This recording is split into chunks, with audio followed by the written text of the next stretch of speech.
I call the Dixon County Commission to order. Please stand for the flag salute.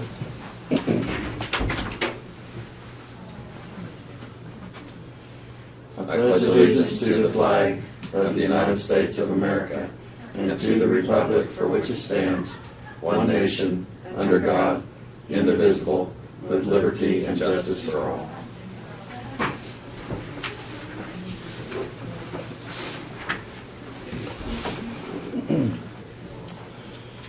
Okay, we do have some additions to our agenda this morning. The first one is to consider approval of final payment on the Detroit Sewer District Number 3 project. Dustin, with the Planning and Zoning Board, has a couple policies on Ag 40 and Ag 80 that we will be looking at to approve this morning. And also, we will have asked for a 30-minute executive session. So with those additions, I move that we approve the agenda. Second. All in favor, say aye. Aye. Opposed? Motion carried. The consent agenda are the minutes of the November 21st work session and regular meeting. Payroll of $241,955.99. Fund expenditures of $265,535.64. Added tax, $3,175.47. Abatements, $2,889.89. And wire payments of $5,853.65. I'd move we approve the consent agenda as presented. Second. Then moved and seconded. All in favor say aye. Aye. Opposed? Motion carried. Commissioners' comments and committee reports. Greg, you want to start? Well, I would like to talk about some of the stuff, and well, I don't mind doing it in an open session, but question. Oh, Brad isn't here. You went No. to print some. Oh, well, then okay. Well, we'll just have. I'll let you go ahead and go first, then. I'll wait till Brad gets back. All right. Lynn, did you have?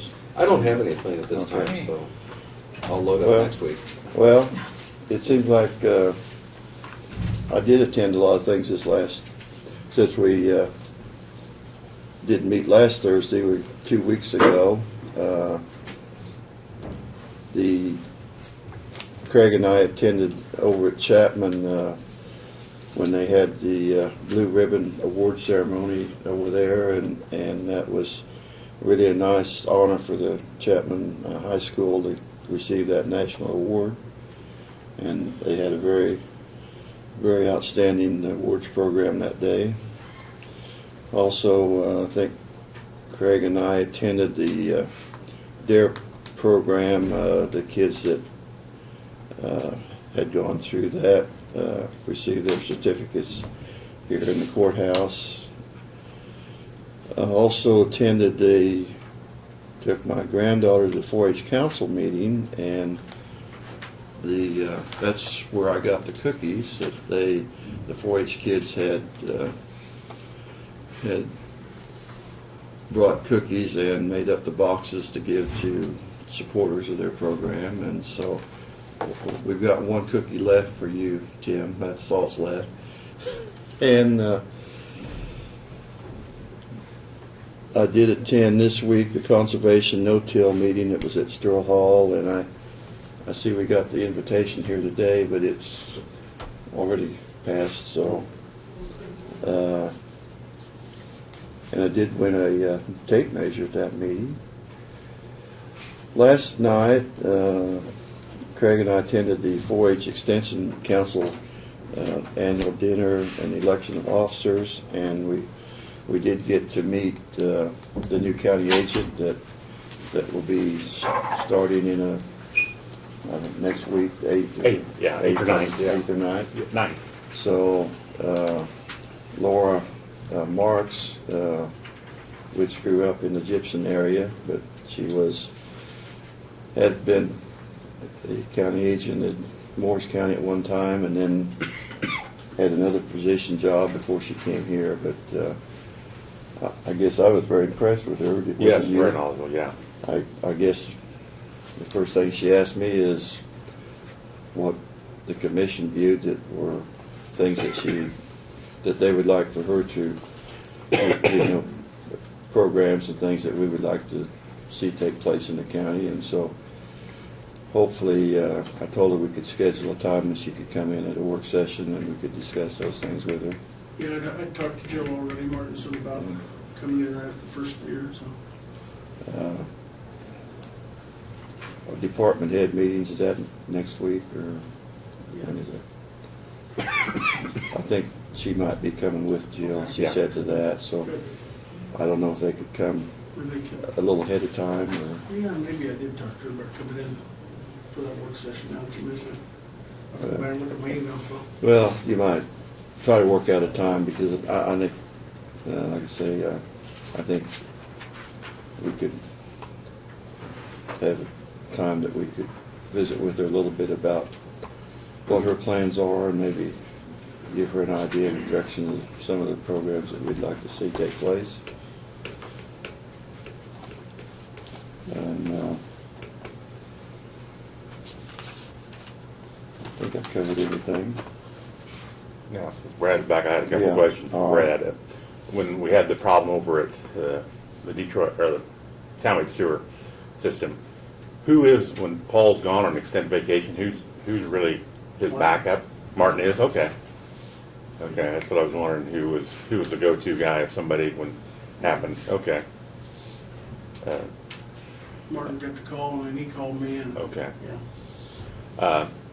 This is Sherry Massey. I talked to her about a month ago, and I'd like to have her come up in a work session about the fire map that she's done. I know Lynn hasn't seen that, the fire protection map. Yeah, she put together a Actually, I was gonna have study. her come up next week and talk about the pictometry and stuff. Right, I didn't know if we want to try to do it all at one time. Yeah, Or, yeah. yeah. She can if you want to have her at the same time. I saw that was on the deal.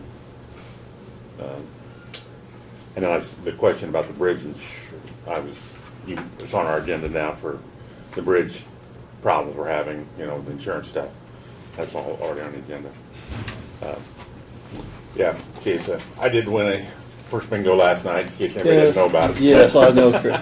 And I kind of, they had to go down the list a long ways before I won anything, but Craig was the big winner last night. No, it's first winner. I mean, First everybody got it winner. right. Now I got the blackout too. Yeah. But I won the tape measure the night Yeah, I before. know. I didn't get the invitation for that. We do have a couple guests with us today. If you wouldn't mind introducing yourself and what school you're representing. Or Tyler Pogum, Abilene High School. Reuben Hyde, Abilene High School. is this part of a project Yeah. that you're doing? Okay.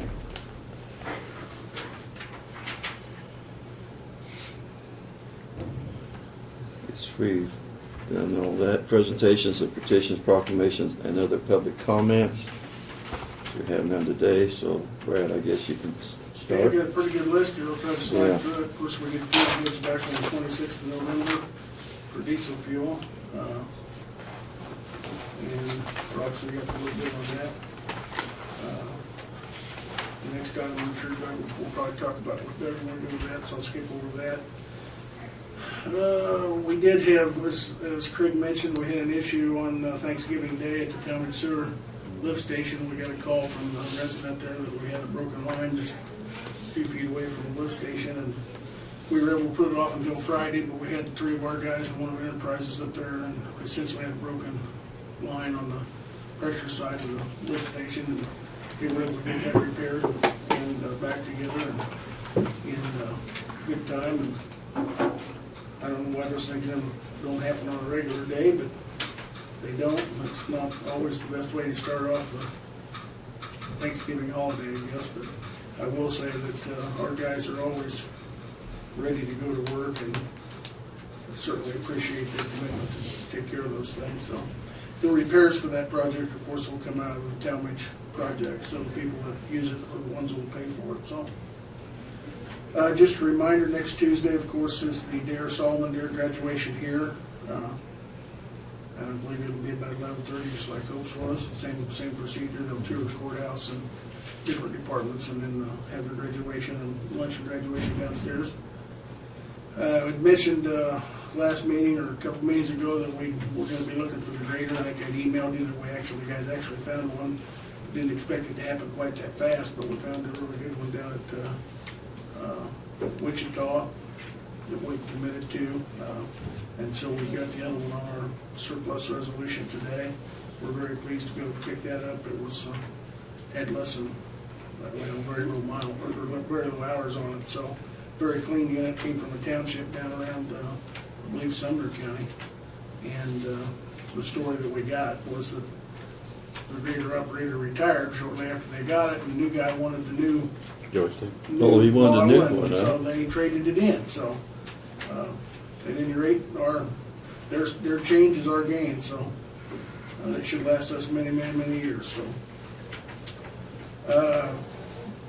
we've gotten the proposals back from the aerial photography people, and I've kind of it's looking really favorable, much kind of like I explained to you, with the 3 and 6 year options. We still don't have a commitment, or they don't, from the other counties, but we anticipate that's coming to get us that reduction in cost. But I wanted to have Sherry come in and just kind of run through that with you next week, how that works with the pictometry versus the standard aerial photography, and we'll have her do that and also go over her thesis that she did for college on fire service in the county that Craig mentioned too. We'll do that next week. So you've got in your packet that I gave you the November staffing reports. We do have currently have 2 openings. We still have a paramedic opening in EMS that we're looking for. We do think that we have probably filled the opening at the health department. We're waiting on some final paperwork to come back on that one. So that may be good news there. Year-to-date cash balance report. Looking at that briefly, everything looks really good. I have to say again, as I have in the past, the departments have managed their spending very well, and it looks like we're going to be right where we would expect to be or want to be. We do not, you'll notice it does not have the sales tax report because we haven't got that from the state yet.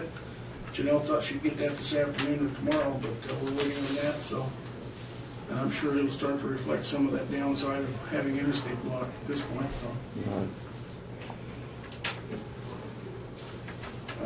you've got, I've emailed you, and I've got a copy of the animal resolution here that Vernon called and spoke to me about. I'll just pass that around. We can talk about that in a little bit. And then also, I've got a message out. Dr. Sherman and I are exchanging messages on compensation for the coroner's calls. They currently get $40 per call with no mileage. And there, as I can tell, it's been that way for about 30 years. So we'll be looking at a recommendation to bring back to you on what they get compensated to respond on the calls and do the paperwork that's associated with their duties. So. And then you also have a copy of, I sent you copies, and I think there's a copy in the packet I gave you of the statute and resolution, or statutes regarding damages to bridges and highways, so we'll talk about that when we get to that. Janelle has put together the budget amendment sheet you have for the year, end of the year. We've got 5 accounts that we need to publish a budget amendment on. None of them are anything that's real serious, but to maintain our legal status there, we need to do that.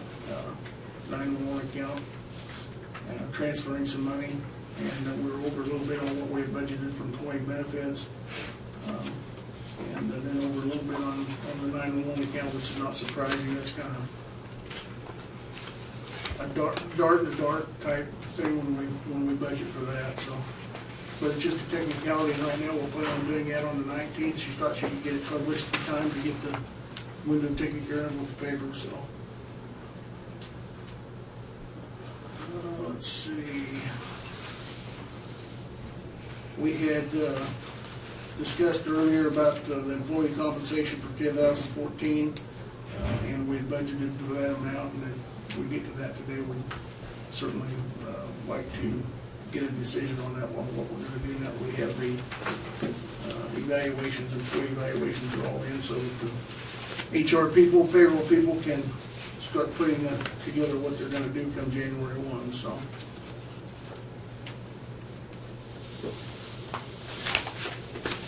And any additions to the agenda, I think that's all I had.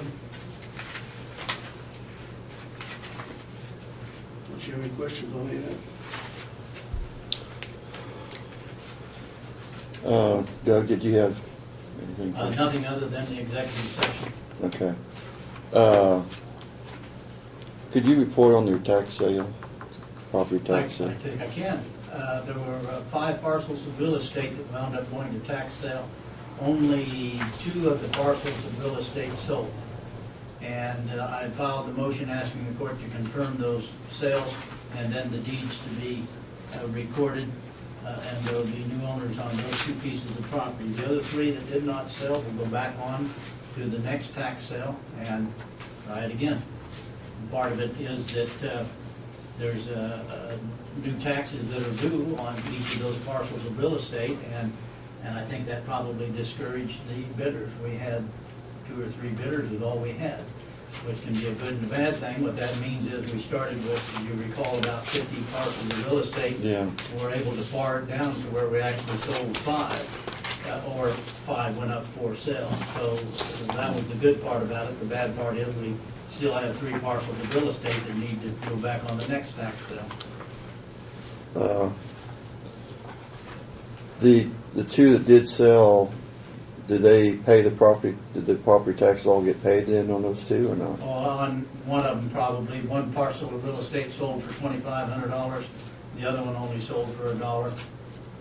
And So- there would be new tax, they would go back on the tax rolls with new owners, of course, who we presume will be paying the taxes in the future. But they didn't have to pay the back taxes, so. No, they don't pay the past 2 taxes, there's no redemption period for those who lost their real estate. So, it's not a profitable venture for the county from the standpoint of those sales probably cost you more to do. But if you don't do them, then Right. the number of The other- people not paying their taxes. The other is very 50 that large. paid, that maybe wouldn't have. Yeah, I think But- that's true. But now the ones that didn't sell, next year, if they go back on the tax roll, the property tax just keeps adding on. Correct. Just so that, Correct. okay, I wasn't clear on that. Thanks, Doug. Mhm. Okay.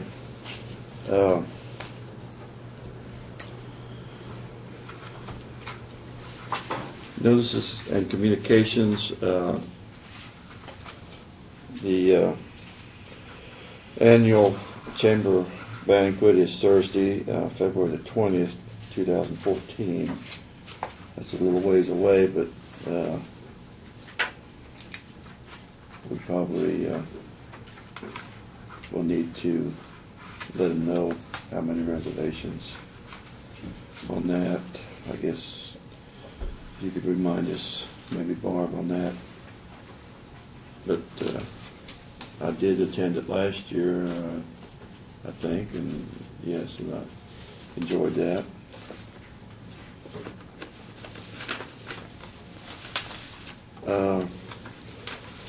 This was the notice on that no-till meeting. I think it was mentioned in the last week or something, but anyway, that was this last Tuesday, so.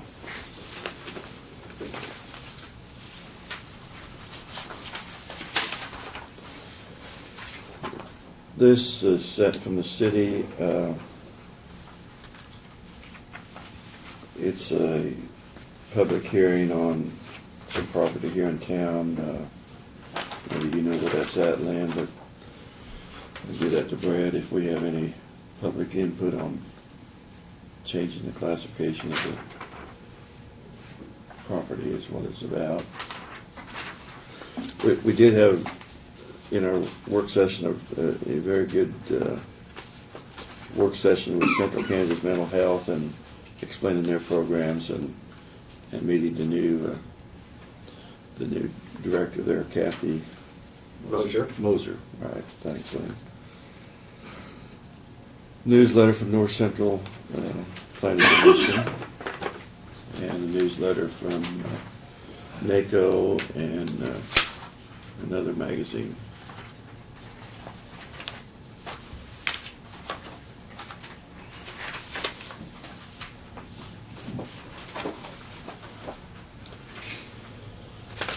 Okay.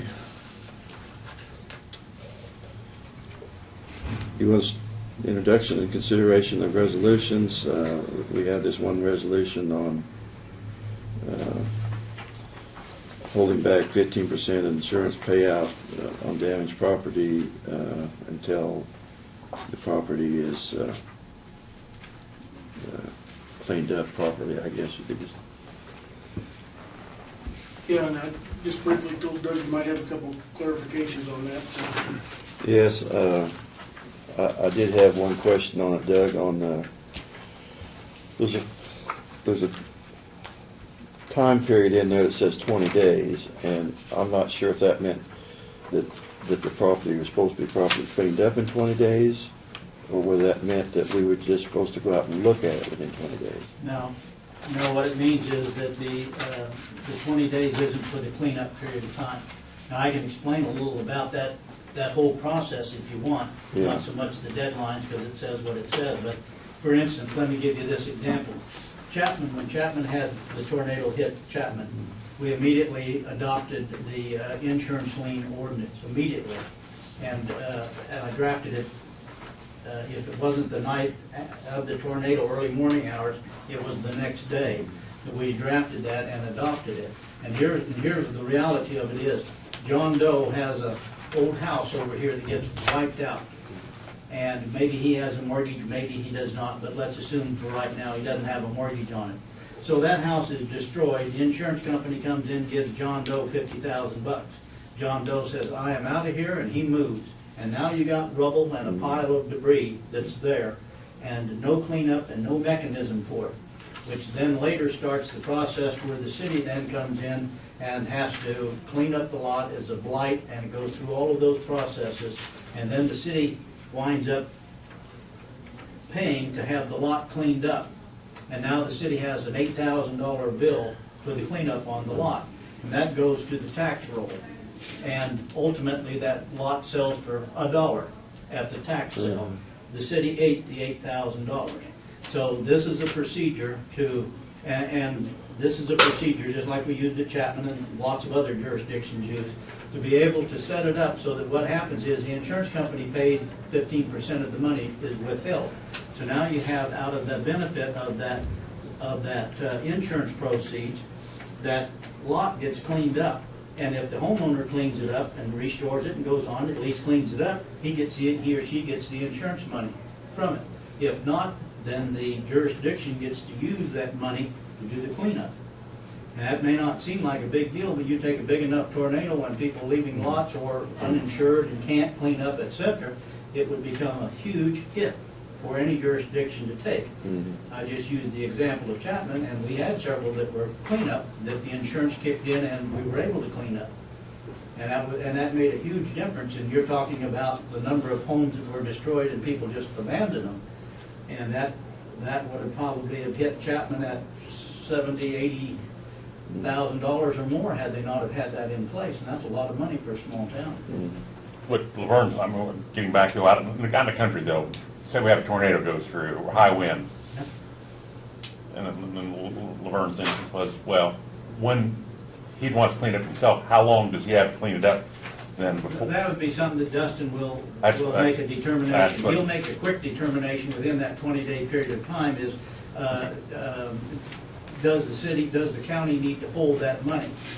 Because here's the individuals, I've already got it cleaned up and I've rebuilt, there's no need to hold that money.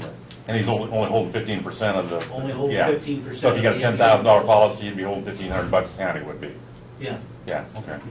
That's more But comfortable. the discretion would be more up to Dustin on if the plan, like the tornado comes week before harvest, well, nothing's gonna get done for a month or two, and I think he's just like many of the situations, he's looking, what is the plan to clean it up? you'll be able to identify very quickly, is this a person who says, I'm gone from this county, I've had enough tornadoes?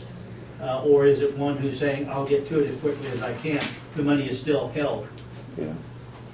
As long as there's no stipulation on saying that, And you have to clean it in 20 days? yeah, because I'd hate for the county to, if it's at, like you say, at a bad time when they got crops they gotta take care of, that they were under pressure, that Sure. as long as there's some leeway in the amount of time that they say that they can get it A done. big tornado, there wouldn't be enough contractors, reliable contractors around perhaps to do the cleanup. And a small one, you may have some situation that would be different than that. But Well- there isn't a deadline for it that he doesn't set. It'd be like when the Chapman tornado, there was damage several farmstead, Mills was out there, would be one of them and stuff. Exactly. And we do get frequent calls from insurance companies, they're getting ready to make a payout on Yeah. on an insured, Yeah. and they want to know if we have that clause in Yeah. place, because they Yeah. need to cut 50%. Yeah. If we do, so. Well, like I say, I just didn't want us to get tied into something concrete that, because, like I say, I've gone through a couple windstorms and I sure didn't get mine cleaned up as quickly as I wanted to, but I, had the capability of cleaning it up. It was just the time factor that it took me to get it done. The resolution will irritate, as many of the laws are, the people who are complying, is one more step for them to go through, because what happens is their money is held Yeah. from the insurance company, is sent to the county, and the county's holding it for, so somebody who's gonna take care of the problem, they find that to be an inconvenience. And it will be a short one, once Dustin's on top of what needs to be done, it'll be a short inconvenience for them. But for the one who's going to go off and leave it, and leave the county with that mess on the cleanup, it becomes very important for the county. Yeah, it's less likelihood if they own their property that they're gonna leave, but if it's somebody that's just out there that rented a house, It doesn't apply to the that doesn't tenant. apply to the tenant, it's the person that Yeah. owns the property. And you would have thought that would have been true in Chapman, but in reality, there were probably 70, 80 people and/or families that moved on out and didn't return back to rebuild. They cleaned, arrangements were made with lots and things. We didn't have to deal with 70 or 80 abandoned parcels of property. But there was probably started at maybe 10 and wound up at a much, much lesser number than that weren't resolved.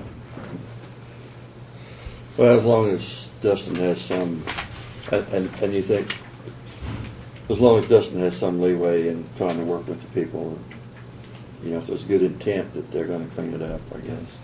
I don't think he's giving a deadline that wouldn't be one that would fall under a normal blight condition if neighbors started calling and saying you got Yeah. six farmsteads that there's debris everywhere and insulation's blowing, and how long are you going to put up with it? There's a procedure under the blight notices and nuisance and et cetera that Dustin would be involved with anyway. Yeah. That's more Randy's. The blight stuff is more Randy, okay, somebody. But I like the idea that it does put a timeline, and then the documentation is in place, and yet there is the landowner, from what I understand, if they have a reasonable plan to come into compliance and get it taken care of, that the county's willing to listen to that, whether it's weather or harvest or extreme cold weather. So it seems like the opt-out is there to get an extension, you might say. well, in general, they'll have, if they're going to rebuild, they're going to have to come in for a building permit. So, that process will be there to be able to identify if they're actually rebuilding or not. Because if they pay for the permit and everything, it's odds are they have good intent to rebuild or clean or do from there if they decide to rebuild. So, Good. I'd go ahead, Mr. Chairman, to make a motion that we approve the resolution 120513, and this is establishing the procedure for fire and casualty insurance proceeds to have a lien fund for the county. Second it? Okay, it's been moved and seconded. All in favor say aye. Aye. Aye. Opposed? Motion carried. How many copies of this we signed, Bart? What, How many copies do we need signed? I think there's just the one. Just one? Just the Okay. one. The next one, there'll be two.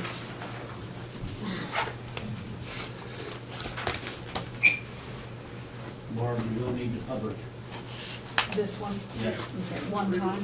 one time. Okay.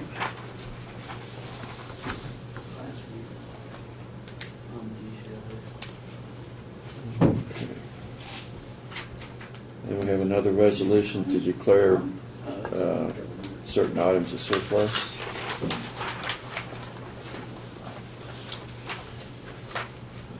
On this resolution, we've got the old road grader that we're wanting to sell, and Martin also has an old welder that needs to be retired that we just added on there today. So Okay. So we have those two items to put on Purple Wave. yes. And this is resolution 120513A, and I move that we adopt this resolution. Second. Been moved and seconded. All in favor say aye. Aye. Aye. Opposed? Motion carried.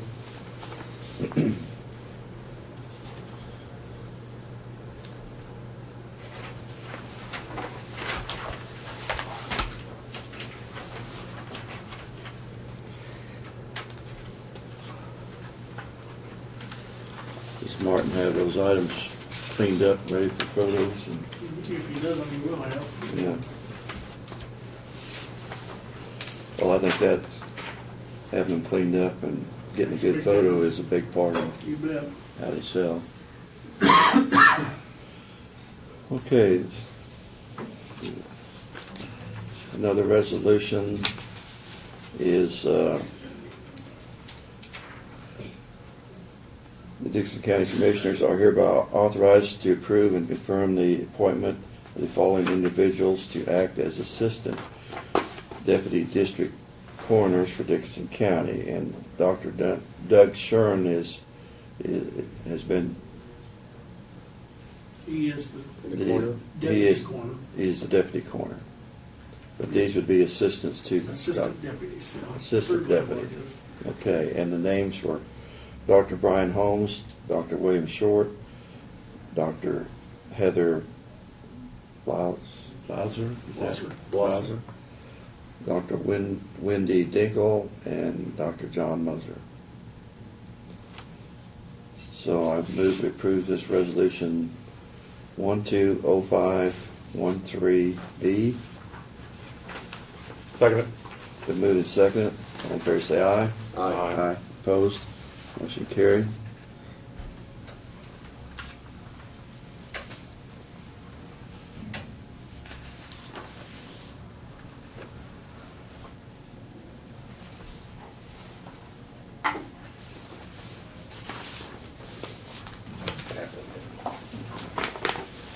Did I sign all this? Okay.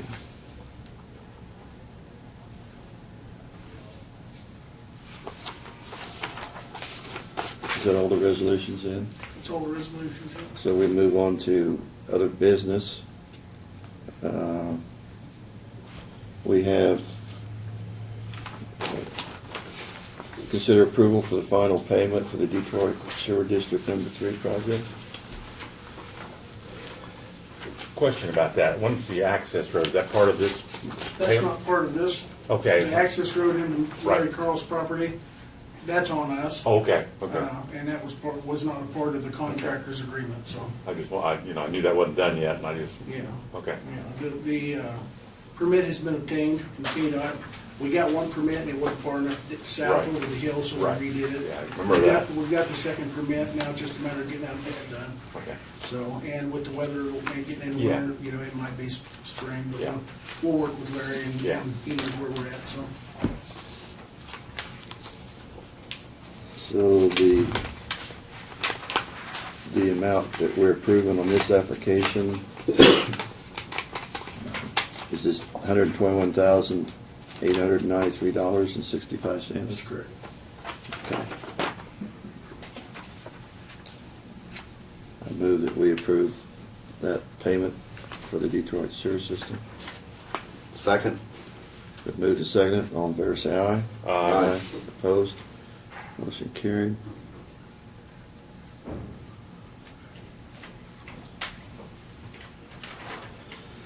This is the, I put the date on. Fifth.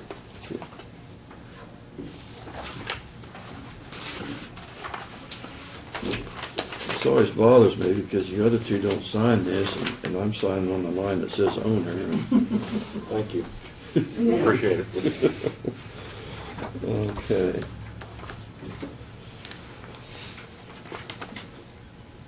These, and I don't think we have time to discuss these today, but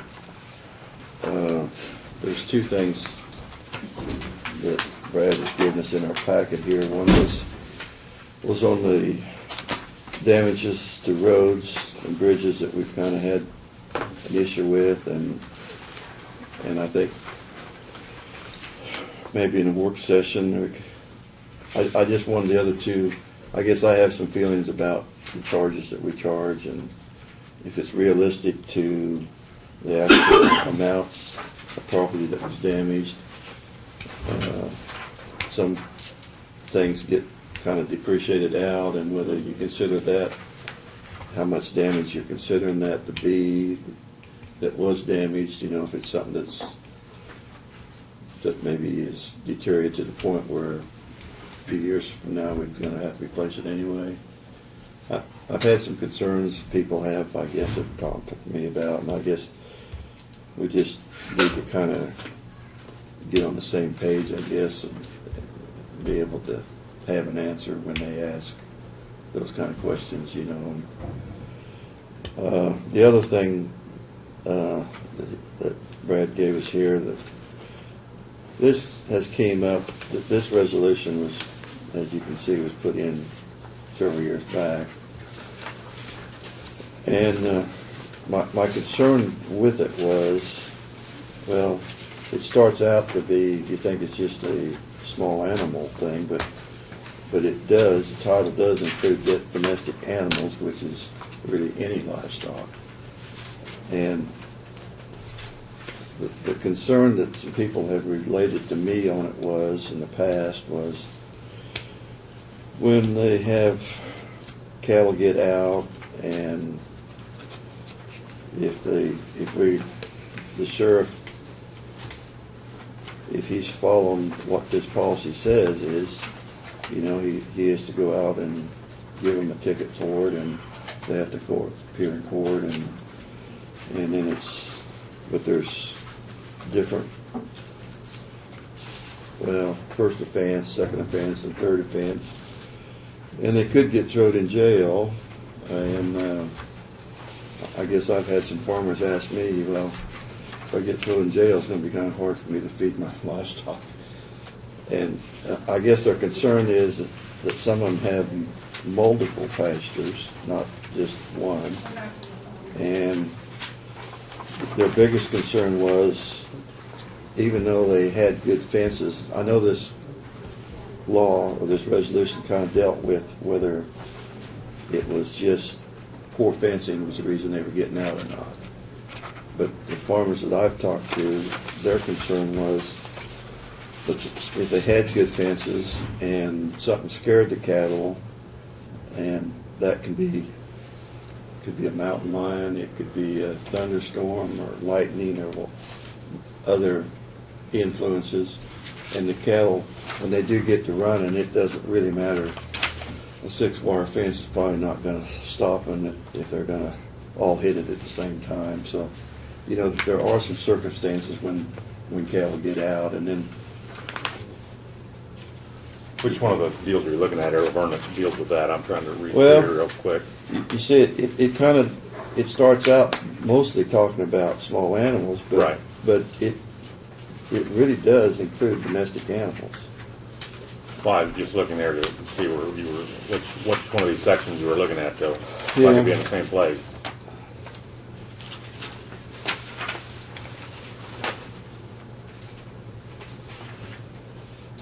This might be something that we could just kind of look at and then maybe take up in one Well, of the that's what study I- sessions. Yeah. And Oh, no, this well, kind of So I- touches the surface of it. at I was just least. asking if I'd have them. We're clear on the back page is more or less. Okay, that's what I was Is where trying. I'm at. Okay. And I just want you to look at this resolution, and if you don't want to change, that's okay. If you, in the future, if we do want to look at it, but if I feel like there should be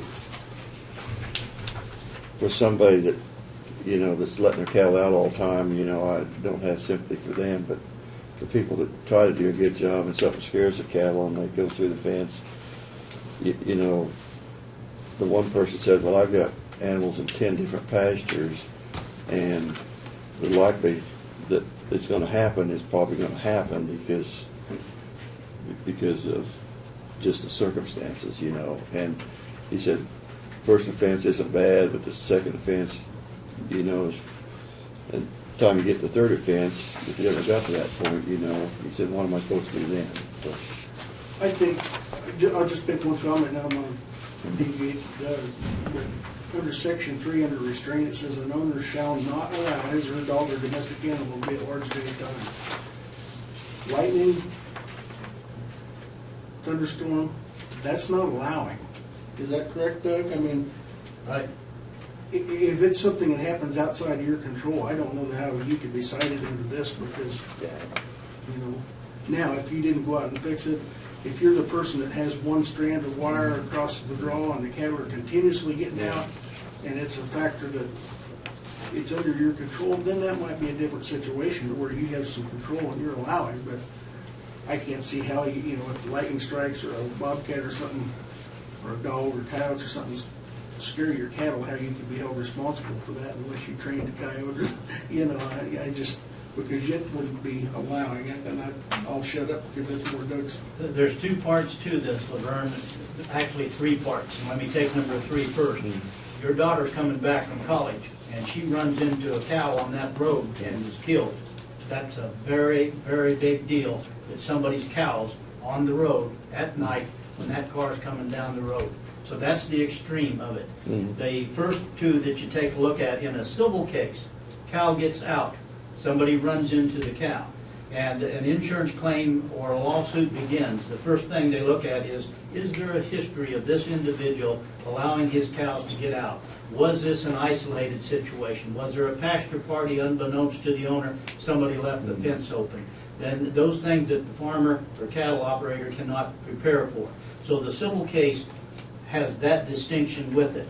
In the criminal case, if there's a history of that individual not keeping his cows in, and it's easy to say there's a lightning storm and it's not his fault that the cows got out, but you know the lightning storm affected the fence and the cattle in the next lot, and the others.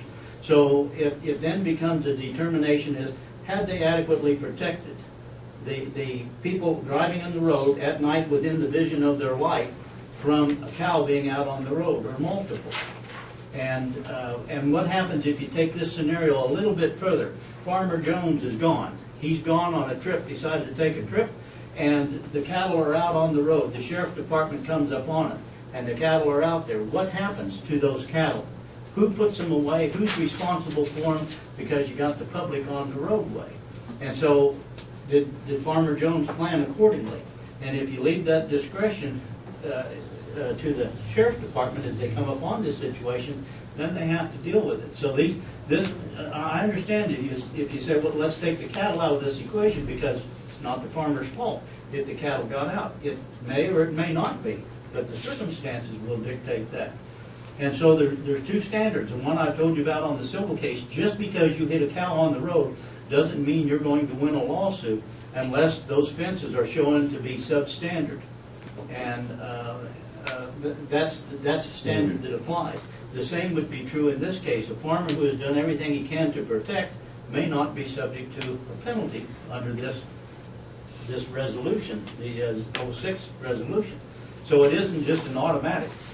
And you know, the example that I can most recently give you is my daughter got a call 2-3 weeks ago at 1 in the morning. Police department showed up and said, your horses are loose, or cattle are loose. Don't have any. Some mistake. But they called to the tenant. Tenant said, not mine.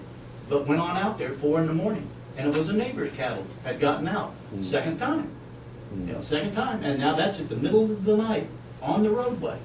And so, what's the risk that the farmer has if he's not getting those things put away? Pretty big one, just like the same risk for the daughter coming back in the middle of the night and wham. And so there's a balancing act, and the So- ordinance, I've read through the ordinance. So you really think Resolution. the court is the one that decides and what the penalty really is gonna be? Yeah, well, or even if there's a case. Or whether there's even a case? Yeah, even if there is a case in there, I think, like every case, there's different situations. The factual scenario will dictate if there is a case of some sort. Obviously, if there's a cougar, a mountain lion, or something that's going through that 25-mile area that they cover, so if it's going through a 2 or 3 mile stretch and there's cattle up getting out 3 or 4 fences out there, then obviously this was a serious situation that the farmer could not protect for. And that's unique. So I can't imagine that it would go anywhere, but by the same token, if the farmer's just not taking care of the business and the cattle are out on the road, I don't want to run into one, I don't want my daughter to run into one in the middle of the night coming home. So if they decide, well, under the punishment fine here, they could fine them, or if they felt like it was out of their control, they wouldn't have to fine them then? Well, he wouldn't be convicted if the court determined that the farmer did not have fault. I see. He would have never gotten to the stage of the penalty provisions. And some of that is also determined by the document, charging document may have come through the county attorney's office.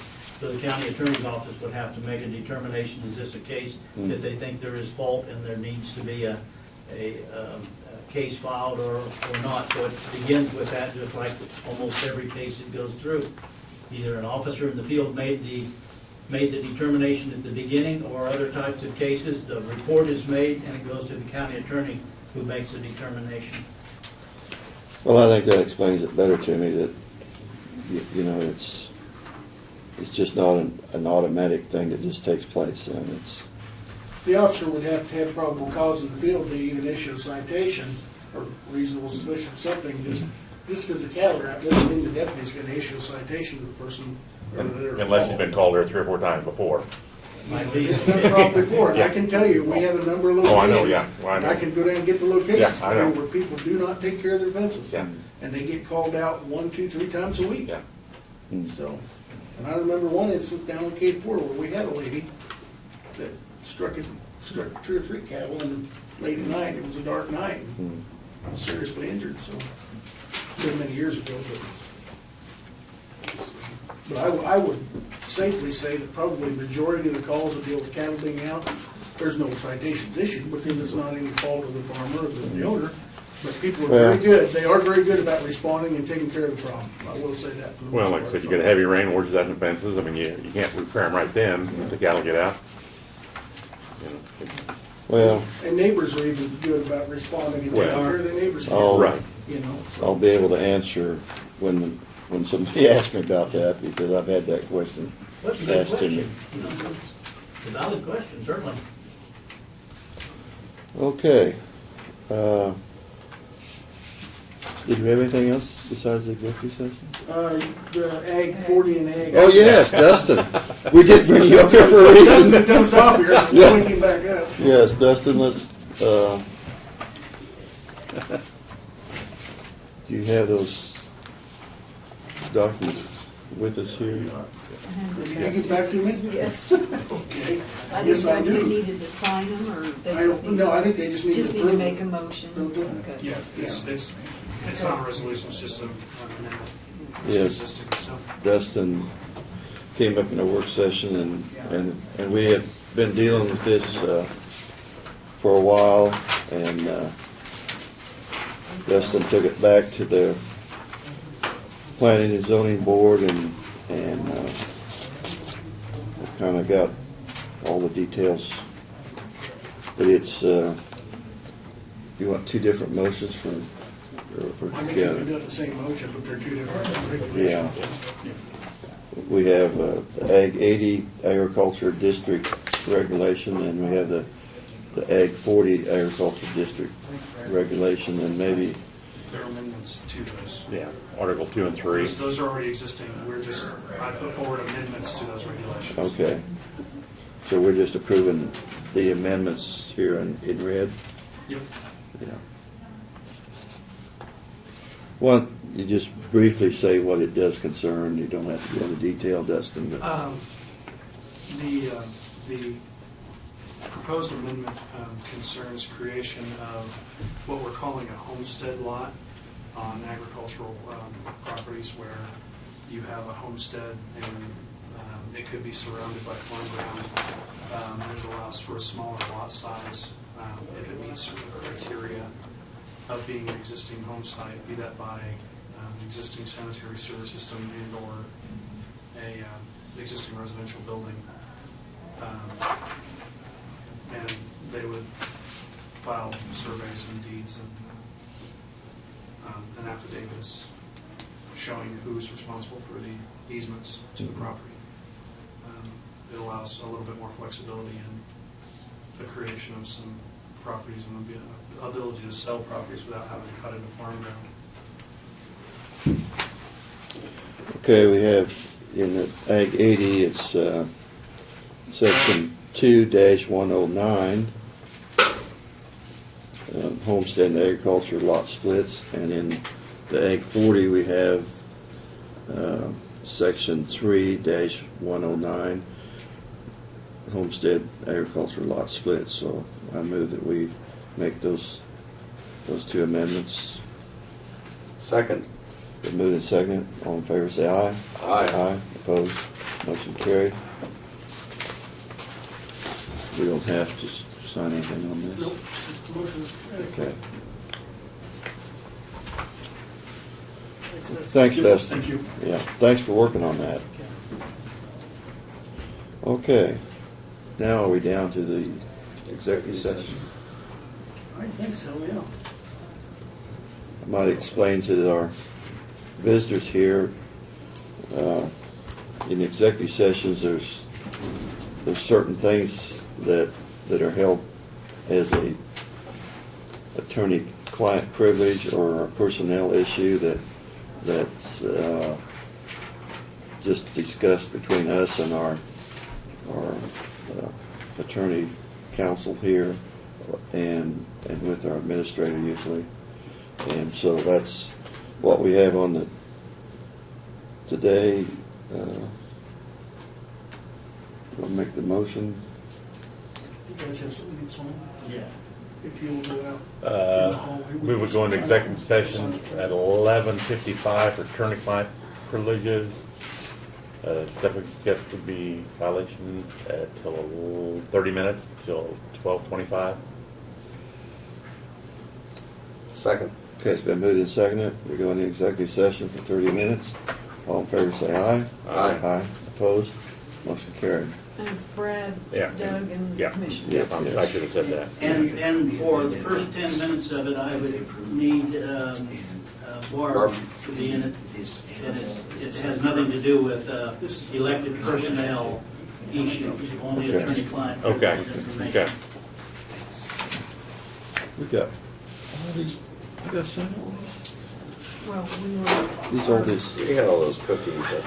Well, it was, they were released, our abstract.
All in favor, say aye. Who seconded to return? I did. Yeah. I would Oh, move that we return to regular session.